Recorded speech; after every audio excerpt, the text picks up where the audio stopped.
Hello guys, I am Sangeeta Sharma. Welcome back my YouTube channel. देखो आज फिर एक सुंदर दृश्य के साथ आपको कुछ ना कुछ अच्छा बताने के लिए मेरा प्रयास रहता है, जिससे को सुन के देख के दिल, दिमाग, आँखें, कान तरोताज़ा हो जाए। ऐसी शक्ति है इसमें, नेचर में, जिसको बार बार देखने को दिल करता है। आज छोटे छोटे पौधे यहाँ उगाए गए हैं। पूरी थोड़ी सी हील बनी हुई है, उस पर छोटे छोटे पौधे उगाए गए हैं, जिससे हरियाली बने।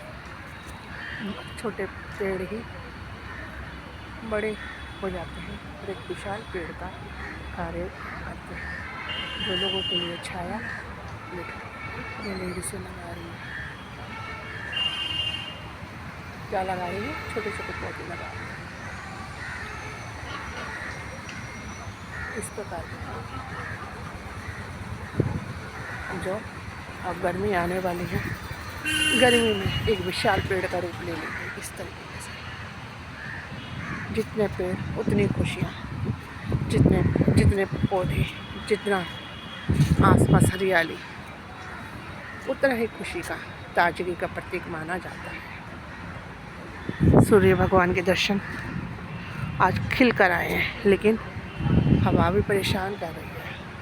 हवा भी तेज चल रही है और शरीर में, हड्डियों में जाके घुस रही है। लेकिन अपोजिट में सूर्य नारायण जो अच्छे लग रहे हैं, हवा को भी होते हुए भी फिर भी नेचर में खड़े होने को दिल करता है। ये शक्ति है सूरज की। सूरज की शक्ति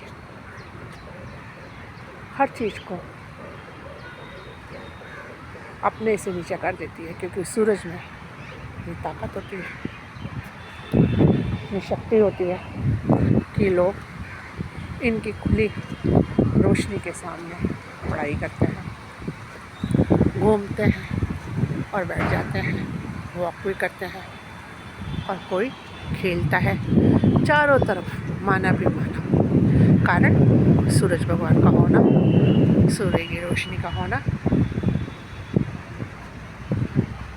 रोशनी ऐसी कि व्यक्ति हर प्रकार का कार्य करे, पढ़ाई भी कर सकता है, घूम भी सकता है, बैठ भी सकता है। विशाल पेड़ जो छाया देता है। अगर तुम्हें ज़्यादा गर्मी लगे तो इस पेड़ के नीचे आप बैठ के सहारा ले सकते हो। ज़्यादा ठंडी लगे तो सूर्य नारायण है जो आपको गर्म कर देंगे। देखो ये सारी चीज़ें हमको बिल्कुल निःशुल्क मिलेगी, जिसका हमें पे ही नहीं करना पड़ेगा।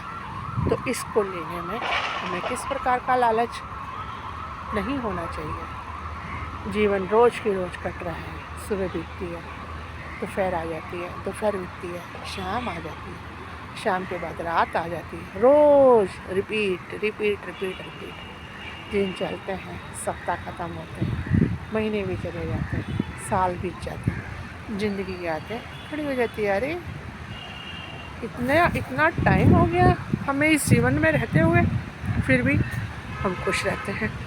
यानी हर रोज़ कोई ना कोई चीज़ रिपीट होती है, तो हमारा नेचर रिपीट क्यों ना हो? ज़रूर होगा। रोज़ हम खाते हैं, रोज़ हम पीते हैं, तो इसी प्रकार जिस तरीके से हम खाते हैं, पीते हैं, उस प्रकार से हमें नेचर के बीच में उठना, बैठना, अपने शरीर को, अपने दिमाग को, अपनी वाणी को, अपनी सोच को, सब कार्यों सब चलाने के लिए सुचारू रूप से हमें नेचर का सहारा लेना पड़ेगा। नेचर में उठना पड़ेगा, नेचर में बैठना पड़ेगा, खाना पड़ेगा, खेलना पड़ेगा, पढ़ना पड़ेगा। ज़िंदगी में एक अद्भुत नज़ारा जो हमारे दिल और दिमाग को खुशी की ओर ले जाता है। यही सब तो हमें चाहिए। देखो लोग घूम रहे हैं, एक दूसरे को देखते हैं, देख कर खुशी मिलती है। बैठे हुए भी हैं, बैठा हुआ व्यक्ति धूप भी खा रहा है, साथ में अपना कोई कार्य भी कर रहा है, बात भी कर रहा है, और नेचर के समीप है। नेचर के समीप रहने से ही तो हमें सब कुछ मिलता है। नेचर में रह के दिल और दिमाग ताज़ा होता है, हमें ऑक्सीजन मिलती है, कार्बन डाइऑक्साइड हमारे शरीर से जाती है और हमें नाना प्रकार की खुशियाँ मिलती हैं। छायादार वृक्ष,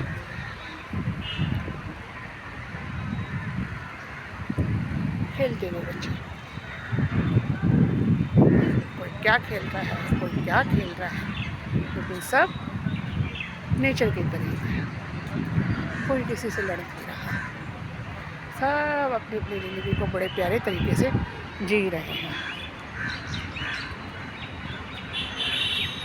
जीवन जीने के लिए इन सब चीज़ों का सहारा बहुत ज़रूरी होता है। नाना प्रकार के वृक्ष हमारे लिए औषधि का कार्य करते हैं। ये हमारी जड़ी बूटी है, दवाई भी है, जिसको हमें पास उठ के बैठ के हमारे विभिन्न प्रकार के रोग दूर हो जाते हैं।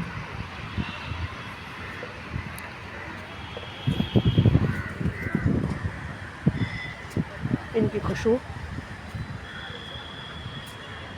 मन को, तन को सुगंधित करती है और साथ के साथ हमें ताज़ा भी करती है। मेंटेनेंस, मिट्टी की खुशबू, कहते हैं मिट्टी की खुशबू से भी दिल और दिमाग ताज़ा होता है। इसकी मिट्टियाँ काफ़ी प्रकार की होती है जो हमारे रोगों में लगाई जाती है और हमारे रोग दूर हो जाते हैं। पेड़ पौधों को देखिए, हर पेड़ में एक अपना गुण है। कोई खुशी देता है, कोई खुशी देता है, कोई किसी बीमारी से बचाता है, कोई किसी बीमारी से। हर पेड़ के, हर पत्ते की अलग अलग खुशबू। कहाँ मिलेगी आपको? घर में मिल ही नहीं सकती, इतनी मेंटेनेंस नहीं कर सकते। इसके लिए तो हमें खुले वातावरण में जाना पड़ेगा। 24 घंटे में कुछ टाइम देखना पड़ेगा। पक्षी की चहचहाट, पक्षी कैसे चह रहे हैं, देखो इनकी आवाज़ दिल और दिमाग को कितना तरोताज़ा करती है। ये हमें बताती है हम नहीं हैं इस दुनिया में अकेले, बल्कि हमारे साथ बहुत से लोग हैं जो वो भी हमारी तरह सोचते हैं, उठते हैं, बैठते हैं और अपना जीवन चलाते हैं। जीवन चलाने के लिए इन सब चीज़ों का सहारा लेना पड़ता है, जब ही जीवन आगे चलता है। प्रभु की आराधना, नहाना धोना, खाना पीना, जब हमारी ज़िंदगी चलती है, अकेला व्यक्ति बैठा हुआ, नकारात्मक शक्तियाँ उसके अंदर प्रवेश कर जाती है। जब वो निकलता है बाहर तो उसको अपने जैसे लोग मिलते हैं, मिलने शुरू होते हैं, बातों का आदान प्रदान होता है। कुछ वो उससे सीखता है, कुछ वो अपने से सिखा जाता है। तो इसके लिए छोटा बच्चा भी स्कूल जाता है, पहले जाते हुए रोता है, बाद में स्कूल जाने की जिद करता है। उसे छुट्टी भी नहीं अच्छी लगती। क्यों? क्योंकि उसको मित्र मिलने शुरू हो जाता है, समाज में उसका आगमन शुरू हो जाता है। अब अपने परिवार से ज़्यादा अच्छा उसे बाहर उसके दोस्त अच्छे लगने लगते हैं। एक छोटा बच्चा प्ले वे से फिर स्कूल में आता है, फिर स्कूल से कॉलेज में आता है, फिर कॉलेज से अपने कौशल में आता है जिससे वो अपनी जीविका चला सके। फिर उसका भी एक परिवार हो जाता है, फिर वही चक्र घूम जाता है, वही रिपीट। यंग बुढ़ापा, फिर दोबारा पीढ़ी बच्चे से, यानी जीवन में कितना रिपीट है। हम कहेंगे वही बातें। अरे यार, यही तो जीवन है, जो रोज़ हम करते हैं वही हमें बार बार करना पड़ता है। कहने का तात्पर्य है, जब हमें सब कुछ मालूम है तो हम इस नेचर का सहारा क्यों ना लें? हम धूप का सहारा क्यों ना लें? हम मिट्टी का सहारा क्यों ना लें? हम इस हरियाली का सहारा क्यों ना लें? जब जीवन रिपीट है तो इसको भी बार बार हम अपने जीवन में रिपीट करें और रिपीट करके ऐसे अपने जीवन को खुशहाल बनाएं, अपनी ज़िंदगी को आगे चलाएं, लोगों के लिए एक मिसाल बने कि भाई इस तरीके से जीवन जियो तो जीवन कट जाता है। अगर जीवन में तुम सोचो कि तुम एक बंद कमरे में घर ही घर में जीवन काटो तो संभव नहीं है। बीमारियाँ परेशान करती हैं, दिमाग परेशान होता है, नेगेटिविटी आती है। लेकिन जब हम बाहर निकलते हैं, नेचर में निकलते हैं, तो एक अजीब प्रकार की खुशी हमें मिलनी शुरू हो जाती है। ऐसी खुशी जो जीवन में हमें रोज़ रोज़ रिपीट करनी चाहिए। मेरा कहानी का भी यही मकसद होता है बताने का कि जीवन ऐसा जो सुख में हो जाए, सब खुश हो, सब नेचर के बीच में हो, इसे बार बार अपने जीवन में दोहराओ। जीवन बड़ा सुंदर और सुकून हो जाएगा। हमें किसी प्रकार के रोग तकलीफ़ें परेशान नहीं करेगी। सुबह नहीं तो शाम, शाम नहीं तो सुबह, कभी भी अपना टाइम निकालो। देखो पक्षी कैसे चहचहाते हैं, हवा कैसे चलती है। मेडिटेशन करो, सुनो इनको, अपनी नकारात्मक शक्ति शरीर से बाहर निकालो और पॉजिटिविटी अपने शरीर में लाओ इस प्यारे नज़ारे के साथ। Okay, bye bye Sangeeta Sharma.